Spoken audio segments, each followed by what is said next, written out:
it up, made a meal in a minute. Gang banging, I killed the lieutenant. Dope boy and I'm still winning. Still rolling on Nolansville. Shoot out the window, yo, hold the wheel. Then keep riding, we know the drill. From Nashville, still a river rat. Keep a Simmy with me, I'm a bust that. It's me, SimbaTv.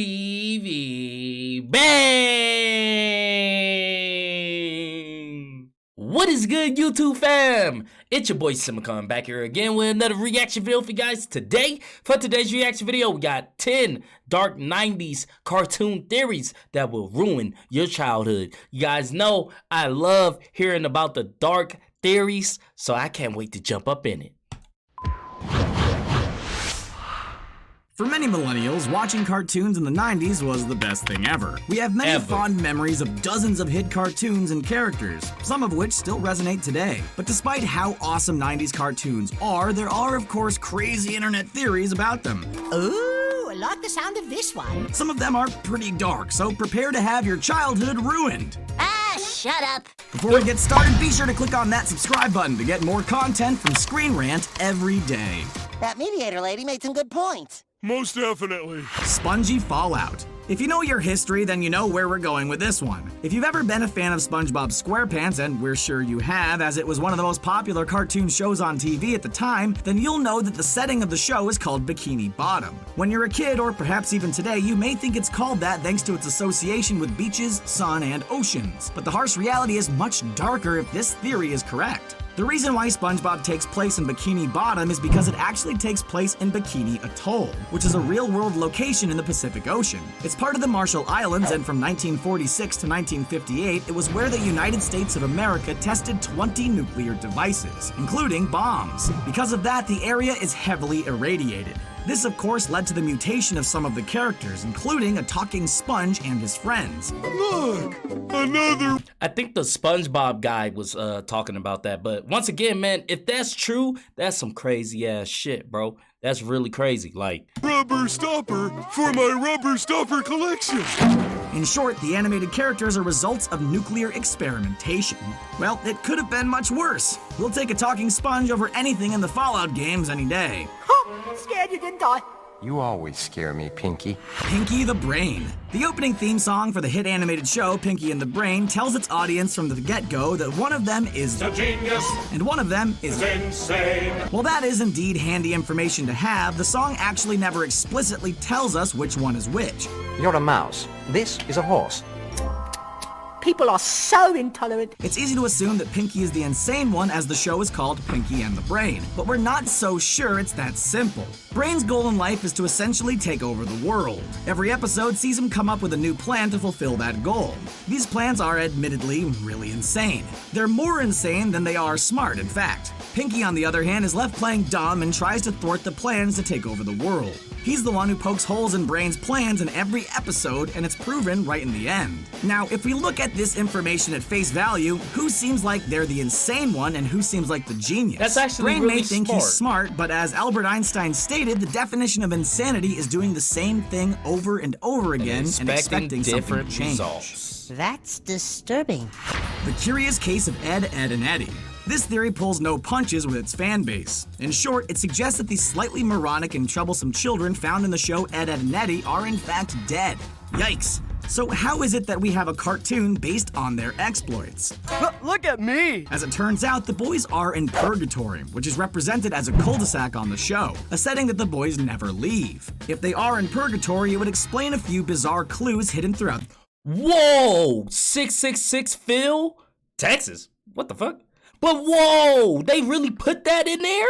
Bro, there ain't no way I did not catch that as a kid. That's crazy because there's so much stuff that is hidden in the background of children's TV shows and movies. All types of stuff, man, that you just did not pick up as a kid. Like, what?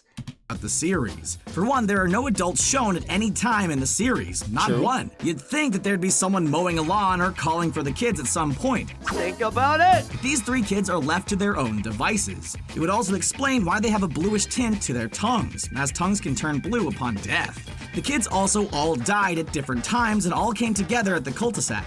Johnny 2x4, another kid on the block, carries around a piece of wood and would have used that as a toy in the early 1900s. Save yourself. Eddie was a fast talker from the Great Depression, while Double D Ed passed in the 1980s, which explains his fascination with technology. Thank you. Ash's reality.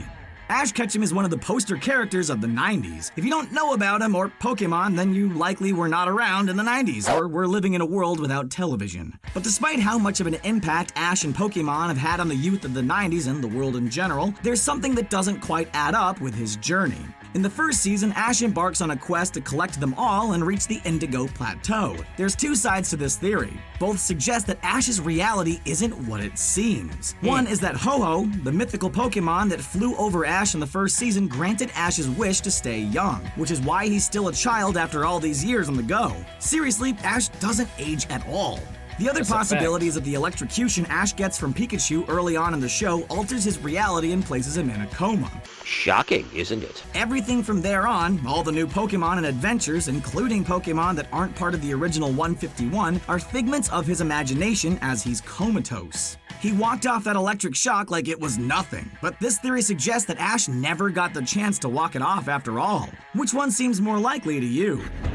How incredibly observant you are. Two and the same. If you grew up in the 90s, there's a good chance you watched something by Genndy Tartakovsky at some point in your life. He created Dexter's Lab, Samurai Jack, and worked extensively on Powerpuff Girls, among other things. Now, what if we told you that Samurai Jack and Powerpuff Girls had something in common besides their similar animation styles? If you ever watched both shows, you may have noticed that Samurai Jack and Professor Uranium kind of look alike. Bruh, I've been saying that for years. They are the same person, like they cousins, brothers, something. Because there ain't no fucking way that they look that much alike. Like, it ain't. Since Tartakovsky is the animator on both, it's not too crazy to see why. But what if it's more than that? This theory suggests that both characters are, in fact, one character. I knew it. The theory suggests that after Jack's battle with Aku, both were launched into a time portal. Aku became a liquid version of himself thanks to his evil ways. In a new world, though, one with different rules than his own reality, Jack takes it upon himself to learn about Aku's new liquid form, or Chemical X, if you will, which of course leads to the lemonade that creates the Powerpuff Girls. Do you think that's too crazy, or is there just a smidgen of logic there to make it plausible? It's a stretch. It's a stretch. Let's go. Claw, the original.